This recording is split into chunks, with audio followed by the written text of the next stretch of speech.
You have set your glory above the heavens, declares, you are high, you are exalted, you are great. Your glory fills not only the earth, it fills the sky, it fills the galaxies, it fills the heaven of the heavens.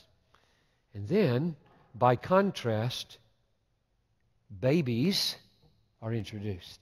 Weak. They don't seem to have any wisdom. They don't know anything. They're utterly dependent on others. By the world's standards, they're very insignificant, unlike a president or a king. So why are they here? Why do babies show up in this psalm that begins and ends, "Oh Yahweh, our Lord, how majestic is your name in all the earth"? What are these babies doing here? And you can see what they're doing. They're defeating the enemies of God.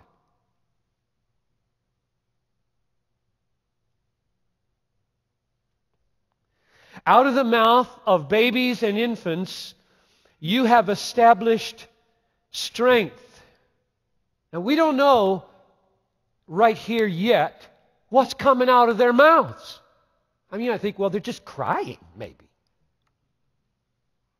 Or maybe they're saying something. It's just something's coming out of their mouths. And whatever's coming out of their mouths, God is making it strong. And by this strength, enemies are silenced. So let's read the whole verse. Out of the mouth of babies and infants, you have established strength because of your foes to still silence the enemy and the avenger. So what's the mark of majesty here?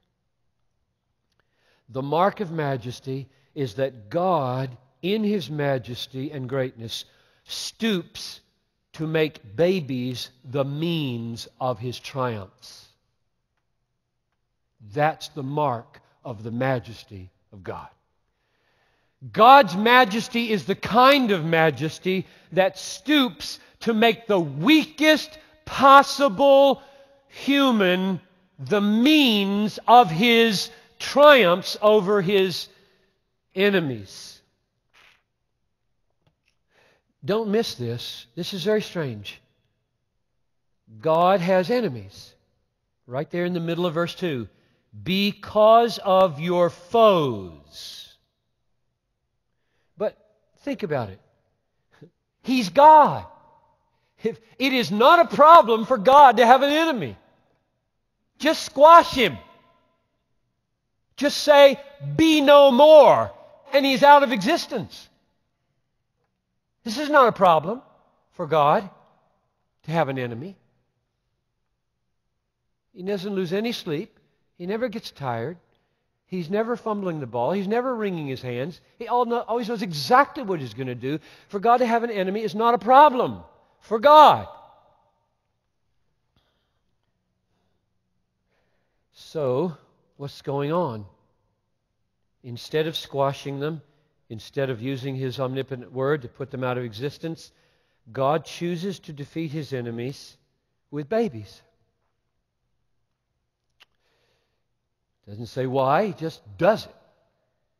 Out of the mouth of babies and infants, you have established strength because of your foes to still the enemy. He's going about it in a very peculiar, roundabout way that makes weakness the means of triumph.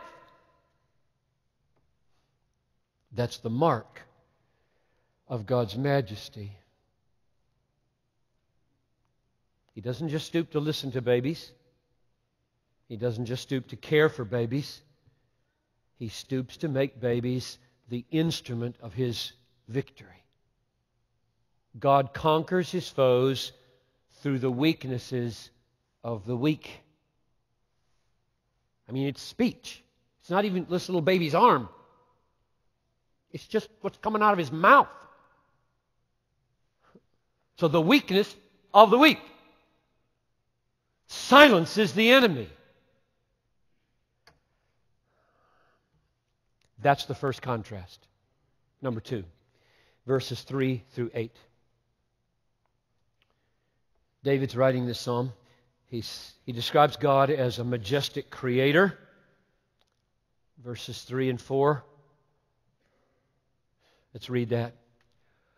When I look at your heavens, the work of your fingers. Now stop there. When you look into the heavens and see moon and vast stretches and stars, now don't put these pre-scientific folks in the category of imbeciles, okay? They know that a mountain 10 miles away looks small. And if you walk to it, is big. This is not 20th century discovery. So therefore they know that those little stars, given as far away as they are very big. And when they say God made them with fingers, not arms, fingers, they mean God is big. Is that clear? God is big. When you describe God as making the heavens with fingers, this is a very big God. We today, we've got telescopes. When we say that, we should be on our faces. That God made galaxies with His fingers. Okay, keep reading. When I look at the heavens, the work of your fingers, the moon and the stars which you have set in place, what is man that you are mindful of him, or the Son of Man that you care for him? So what's the point of verses 3 and 4? The point of verses 3 and 4 is that God is infinitely great, and by comparison, man is as nothing. Man is infinitely small. What is man? Look how big you are. You make stars with fingers, and here we are, way down here. Man, you can't even see a man from here to Hebron. And you're there, and we're here. We must look like, why, you can't even see us. You got to come down here to see us. We are as dust in the scales, Isaiah said. It goes up. That's the point of these two verses. So, children are weak and insignificant and as nothing in verse 2.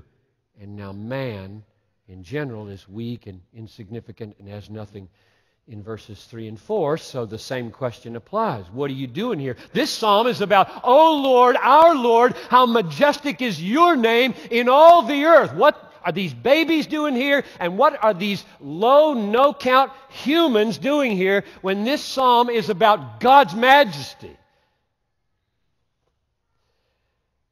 That's why I'm probing. What's the mark of this majesty? What are these verses in between these 2 points saying about the mark of this majesty? So what's the contrast now with men? What are men doing here? When I said, what are these babies doing here? I said, well, they're just defeating the enemies of God. That's what they're doing. And when I say, what are these humans doing here? The answer is ruling the universe.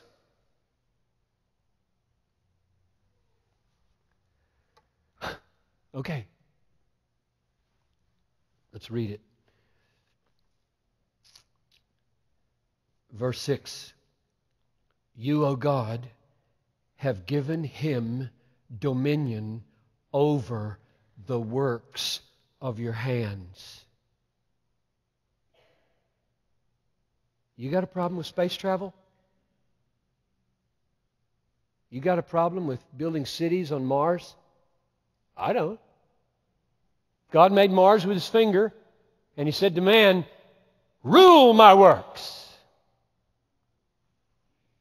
Not a problem.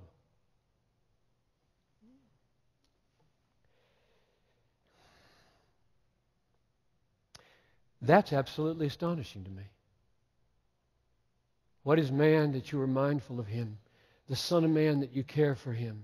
Answer, ruler of the universe. Under God. Man's like a baby. Can't do anything. Doesn't know anything.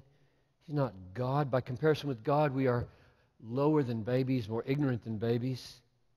Let's keep reading to let the wonder of this land on us. Verses 5 through 8, the whole thing.